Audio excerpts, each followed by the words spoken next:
Welcome back to the Hockey Show, and we are talking about the Edmonton Oilers and what their offseason has in store for them. Now, they had a great season this year, finishing up in 7th place in the league, second best team of the West, only being beaten out by, once again, the Vegas Golden Knights, which apparently will be a theme this season for them, where they go on and lose in the second round, once again in the playoffs, to the Vegas Golden Knights, who eventually go on and win the whole thing, like you didn't already know. But the same issue has occurred. It doesn't matter how well they do in the regular season. This year they got second in the West.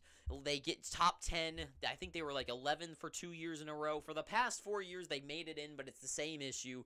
They just get eliminated. Last year, not this current last playoffs, but the last one before that, where they got to the finals, the Western Finals, I thought they could have done it. They looked good. They had contributions coming around from the team. They looked good. This season, just not the same. They had no depth. It wasn't there, and the biggest issue is that Stuart Skinner. I like the guy, great mustache, but the biggest issue is that he just simply wasn't ready, and the whole team wasn't ready for the Vegas Golden Knights. But overall, I think the biggest factor was Stuart Skinner just being bombarded. Not completely his fault. He was just being rampaged by the Vegas Golden Knights, and Marchessault just riddling him with holes. Not holes, not even riddling him with holes, just standing in the right spot, and Skinner wasn't there.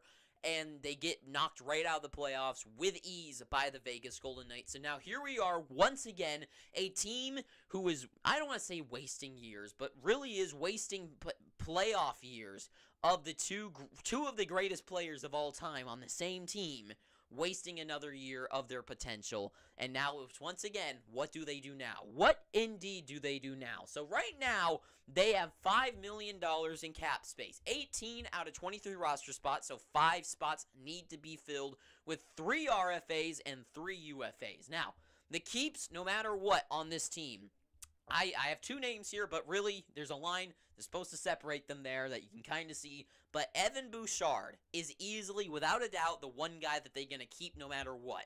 I'm not telling you anything new. Evan Bouchard, amazing. In the playoffs, he looked like an absolute stud. He was a proven defenseman. And him and Keandre Miller are 2 young RFAs that definitely deserve their money. And I'm trying to look at like my own speculation, and I'm like comparing it to these other websites, and I think everyone keeps wanting to give Keandre Miller and like Bouchard here less money. I easily think that he deserves $6 million at bare minimum, and up to $8 million. $8 million might be a little bit much. I would say I would do like a 3 or 4 year deal with him for $6 million and see how high of a ceiling he really gets to. $8 million to me is like true superstar, like range of a defenseman. $6 million's like good, but not is like top 4 really good, not like top of the league very good. So I think you give him like a shorter bridge deal, 4 years for $6 million at bare minimum. Now here's already the issue. That's too much money. For another RFA on the team in Klim Kostin, who I do think looked very good. And I know he didn't get a lot of points. I think he got like 5 in the playoffs. But from the eye test, I gotta say, I think he looked really good with the Oilers, and I'd say they gotta keep him. But already, they're spending too much money. $5 million is not enough for this team to spend, because they're going to need a little bit more, especially with guys like Bouchard, like Klim Kostin, and especially a team that needs to fill out the rest of their depth with some better pieces to start winning the Stanley Cup, or at least look more likely like they could.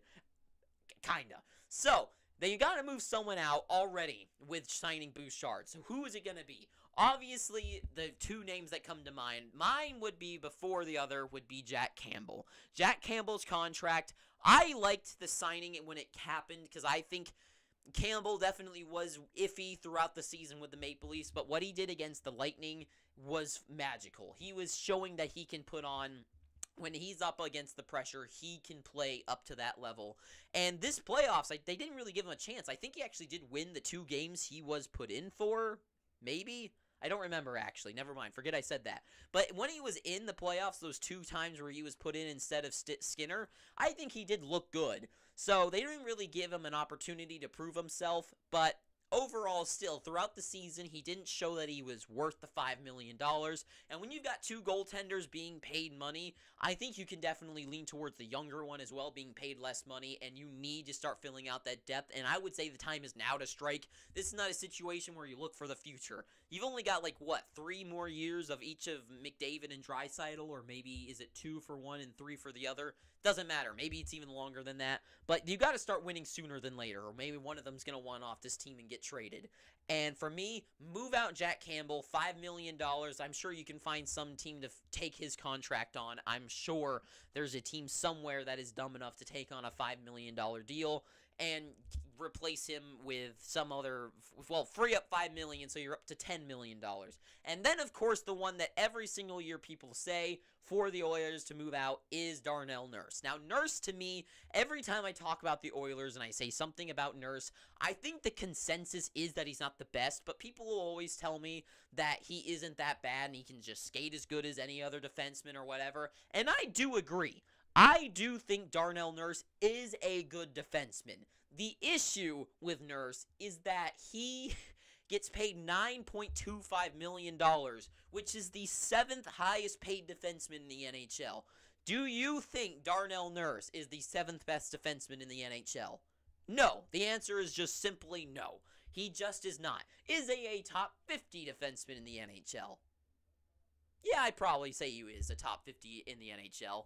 So, for me, you got to get some of that cap space, because for a guy like Bouchard, would you rather have Bouchard or Nurse on your team? I think everyone would say Evan Bouchard, and I think they can move out that deal. Now, who do you send Darnell Nurse out for? Do you move him out and try to bring in a defenseman like Erik Karlsson with another huge contract? I don't know. I know that's the Oilers have been linked with Erik Karlsson. I personally don't think that's the right solution for the team, is to get, because I know Karlsson, he had an amazing season.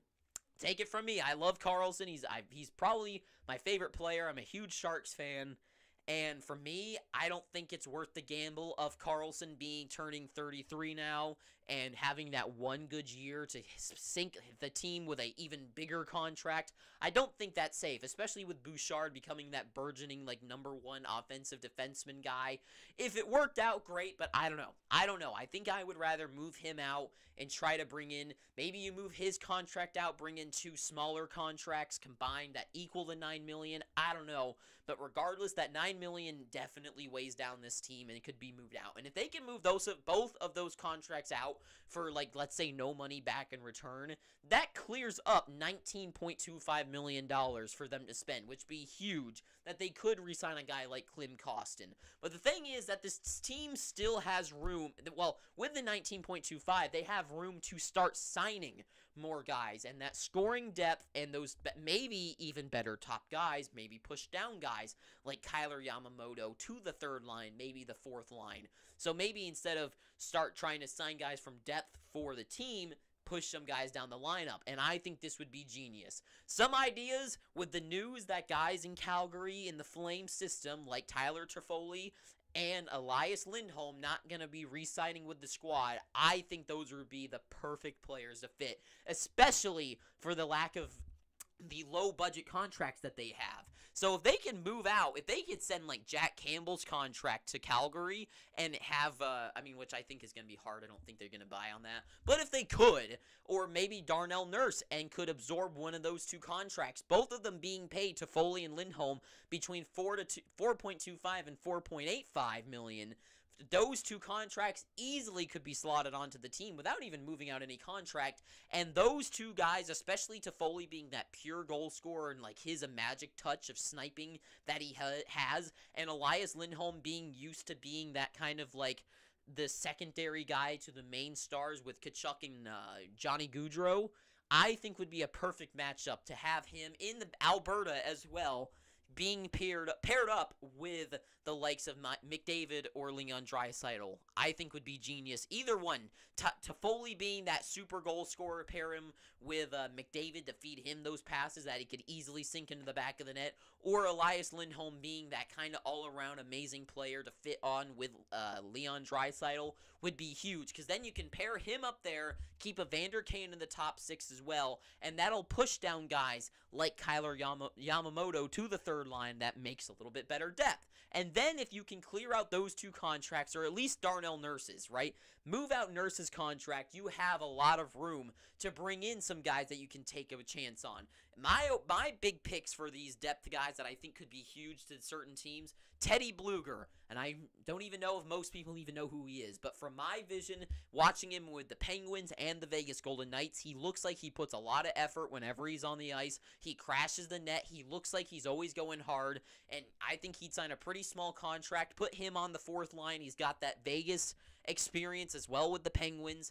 He's proven NHL talent. Bring him onto the team. Another guy they could take a risk on, Matthew Phillips. He was, I believe, 4th in the AHL with scoring with 77 points in 67 games, which was huge. He's only like, he's like 8 points. Yes, 8 points. No. Yes, 8 points, whatever, behind the top scorer of the AHL. So one of the top AHL guys, and I think give him a chance. He could be a guy like Michael Bunting, Connor Garland, who just breaks out in the NHL given the opportunity. And especially pair him, what if he pairs very well with like a guy like McDavid? Those two can go on a run together. It'd be huge. And I think a team like the Oilers need to take a note out of like the Avalanche's books, where the Avalanche, they bring in guys like Lehkonen, guys like Nichushkin, or Devon Taves, who seem to be doing nothing really with their previous teams. You bring them onto their team, and they've got the talent to work with that can blow up and be explosive, like guys like Phillips and Bluger. And then maybe, just maybe, some veterans on the team as well. Guys like Max Pacioretty, guys like James Van Riemsdyk, these proven previous NHL stars. Maybe they could fit well with the team, especially guys like Pacioretty or Van Riemsdyk, pure goal scorers. Pair them with McDavid. They might take on smaller contracts, have some room to fill out that depth. I think these would be huge. Could you imagine this team coming in the next year if they can clear up like just $11 million for them to spend, and they can re-sign? They can bring on guys like Bluger and Phillips, have Yamamoto on that third line with Van Riemsdyk fitting onto the top pairing, and Pacioretty playing with Leon Draisaitl. It's just an idea. I mean, that's how you build a team.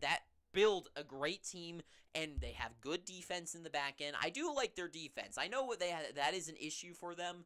But at the same time, I mean, they can find someone in free agency. Maybe this is the time where they go out there and find a guy like Dmitry Orlov to really fill them out.